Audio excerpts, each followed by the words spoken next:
मैं इस्लामुद्दीन खान और आप देख रहे हैं प्रहार टाइम्स। रात 9 बजे के बीच दिनेश कुमार चौधरी की उस समय मौत हो गई जब बाइक पर सवार दो अज्ञात व्यक्ति आए और शाहपुर शहर के पंडित नाका में महालक्ष्मी ज्वेलर्स के कर्मचारी पर गोलीबारी की और सोने के बैग लेकर भाग गए।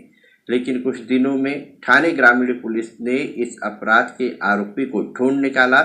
शशांक उर्फ सोनू बलराम मिश्रा, तौसीफ आलम, कबीरुद्दीन सिद्दीकी उत्तर प्रदेश में रहते हैं। पुलिस ने इन अपराधियों को गिरफ्तार करने में सफलता हासिल की है। उत्तर प्रदेश की एक टीम प्रयागराज से स्पेशल टास्क फोर्स की मदद से जाल बिछाया और उन्हें गिरफ्तार कर लिया गया। शाहपुर थाने में आरोपी को उत्तर प्रदेश से यहाँ लाया गया। जब आरोपी को कोर्ट में पेश किया गया तो आरोपी को पुलिस हिरासत में भेज दिया गया। अपराध की आगे की जांच उप विभागीय पुलिस अधिकारी मिलिंद शिंदे द्वारा की जा रही है। काम करणारा दिनेश चौधरी नावाचा जो युवक आहे, त्या दिनेश चौधरी नावाच्या युवकावर फायरिंग झालं होतं आणि फायरिंग होऊन त्या ठिकाणी त्यांचा मृत्यू झाला होता। त्याच्यामध्ये त्यांच्या हातातली जी बॅग होती ती बॅग हिसकावण्यात आली होती। त्या अनुषंगानं शहापूर पोलीस स्टेशनमध्ये आमच्याकडे गुन्हा दाखल आहे आणि त्या गुन्ह्याच्या अनुषंगानं तपास करताना त्याच्यामध्ये पूर्ण ठाणे ग्रामीण जिल्ह्यामधली जी टीम आहे त्या टीमनी अथक परिश्रम करून वेगवेगळ्या प्रकारचे टेक्निकल ॲनालिसिस असेल, इतर काही CCTVज असतील, त्याच्यामध्ये दिवस रात्र मेहनत करून हा गुन्हा जो आहे हा गुन्हा उघडकीस आणलेला आहे। ह्या गुन्ह्यामध्ये 2 आरोपी जे आहेत ते अरेस्ट करण्यात आलेले आहेत। एक आरोपी जे आहे तो सोनू मिश्रा नावाचा आरोपी आहे आणि दुसरा जो आहे तो तौसीफ सिद्दीकी नावाचा आरोपी आहे।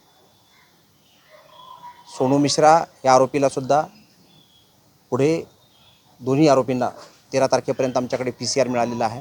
त्या अनुषंगाने आम्ही तपास करत आहोत। आणखी याच्यामध्ये काही आरोपी निष्पन्न आहेत। त्या आरोपीच्या अनुषंगाने सुद्धा टीम जी आहे ती UP-मधल्या कौशंबी या जिल्ह्यामध्ये टीम आहे। तिथल्या स्थानिक अधिकारी, STF असेल, अशा सगळ्यांच्या मदतीनं आम्ही ती पुढची कारवाई या ठिकाणी करत आहोत। एकंदरीत त्याच्यामध्ये जे आहे नुरीनगरचा जो एरिया आहे या नुरीनगर एरियामध्ये ह्या आरोपीला एकाने शेल्टर दिलेलं होतं, म्हणून तो दुसरा आरोपी जो अटक केलेला आहे त्यांच्यावरती पण पूर्वीचे गुन्हे आहेत आणि याच्यावरती पण काही गुन्हे आहेत आणि त्या अनुषंगानं याचा तपास जो आहे तो पुढचा चालू आहे। हां, मी तेच सांगितलं आपल्याला की ह्या दोन्ही आरोपींवर जुने गुन्हे आहेत। त्या ठिकाणी जे कौशंबी नावाचा डिस्ट्रिक्ट आहे त्या ठिकाणी जे पोलीस स्टेशन आहे त्या पोलीस स्टेशनचं नाव मी तुम्हाला सांगतो, मंजनपूर म्हणून आहे। तर त्या मंजनपूरच्या ठिकाणी जे आहे ते यांच्यावरती गुन्हे दाखल आहेत आणि ते गुन्हे दाखल असलेले त्याच्यामध्ये मर्डरचा गुन्हा आहे, त्याच्यामध्ये 307 सारखे गुन्हे आहेत, आर्म्स ॲक्टचा गुन्हा आहे आणि त्या अनुषंगाने त्यांच्यावरती पुढची कारवाई पण जी स्ट्रिक्ट आहे ती आपल्या अनुषंगाने या ठिकाणी करण्यात येईल। उद्देश तर क्लिअर रॉबरीच आहे। ज्या आरोप्यांना जे पकडण्यासाठी जी टीम गेली त्या टीमचं तुमचे जे साथीदार जे आहेत तुमचे ऑफिसर त्यांचे नाव काय ते तुम्हाला प्रेस नोटमध्ये मिळतील सगळ्यांचे।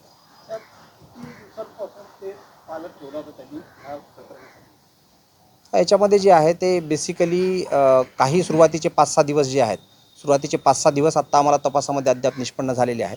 ते 5-6 दिवसापासून त्या ठिकाणची रेखी काही विशिष्ट ठिकाणची जे स्पेसिफिकली रस्त्यावरून जवळ जो आहे तो हायवेला लागण्यासारखं ठिकाण असेल किंवा तिथून पळून जाता येईल अशा प्रकारचा त्यांनी तो अंदाज बांधलेला होता।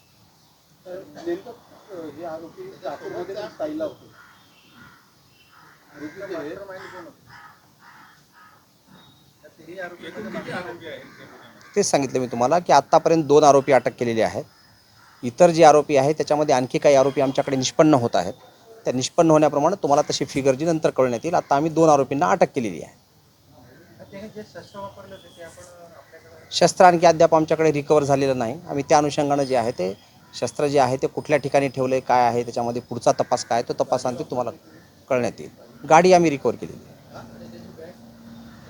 बॅग नाही, त्याच्यामध्ये जे इतर साहित्य जे आहे त्याच्यामध्ये जे त्यांचं जे साहित्य गेलेलं होतं त्या साहित्याच्या अनुषंगाने जे आहे ते तुमचं